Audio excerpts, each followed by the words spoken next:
everybody, this is Linda with Bedtime Bible Chat. Well, today we're continuing our study in Proverbs 10, taking one verse, verse 17. And we have talked about this topic before, but whenever the Lord gives us the same lesson over and over again, it's because it's important and he wants to drive it home, so to speak. So let's go over there and look at the verse. Okay, verse 17 in Proverbs 10, and I'm using the NIV for clarity of language. Whoever heeds discipline shows the way to life, but whoever ignores correction leads others astray. Well, this seems to be quite obvious, right? Let's talk about it. You know, if you have discipline and you are open to correction, not only do you get more knowledge and wisdom, but you live a better life, less bumps in the road. Because when we are open to correction, we learn that we're making a mistake. And that mistake can cause us to have a big bump in the road, so to speak, down that we don't want to have to go over. If you're disciplined, then you won't allow yourself to be deceived. You won't allow yourself to be swayed into something you know better than to do. Discipline is something that the world is lacking today. And the willingness to take correction is non-existent anymore. And the reason we're in the state we're in this world is because we will not tolerate correction. It's my truth, and you can't correct me.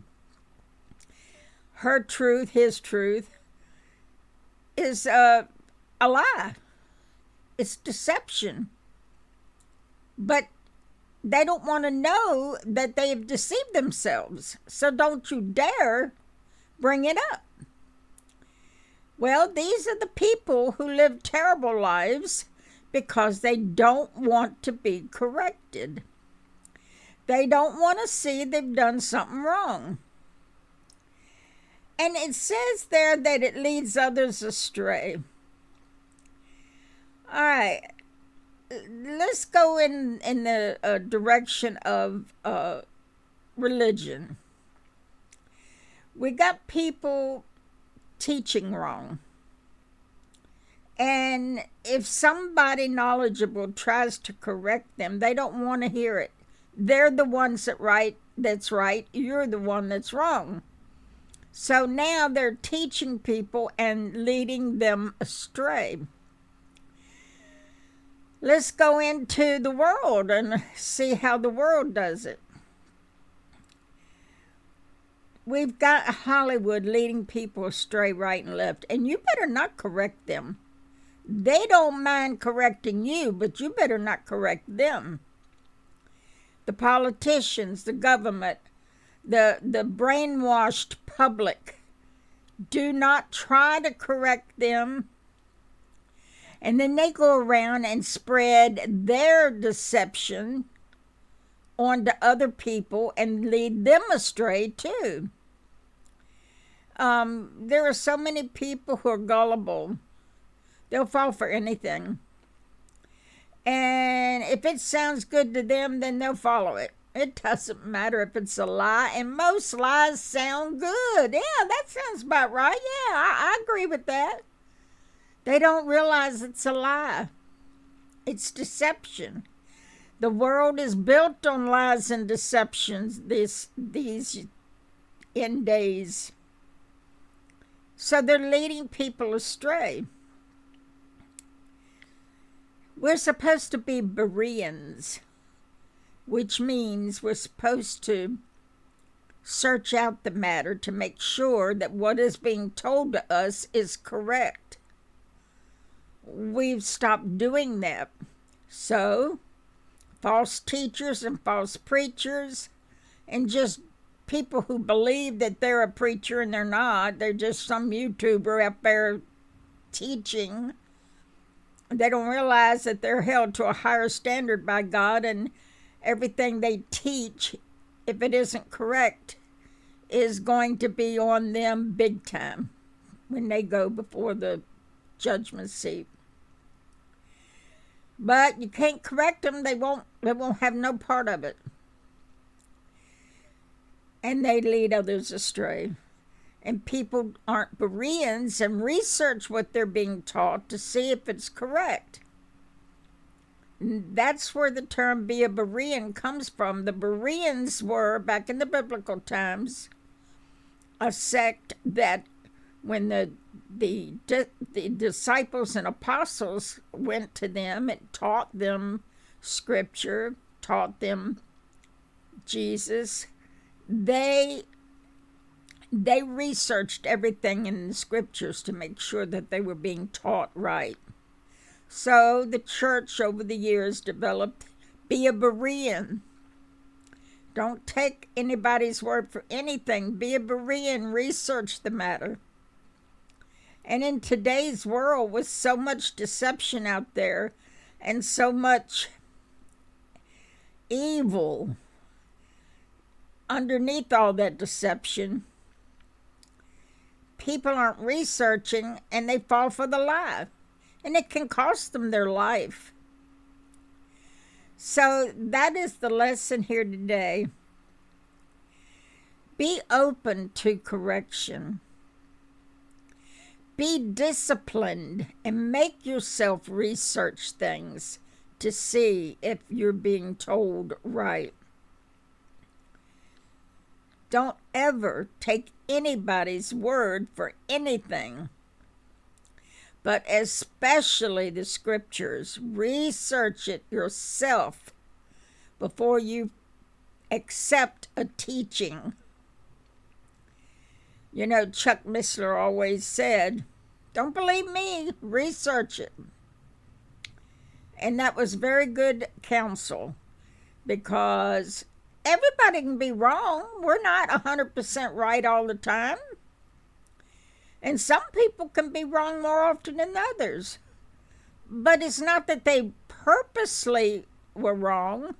It's just that they were wrong.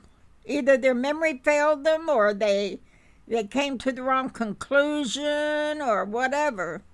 So if you're wrong, accept correction.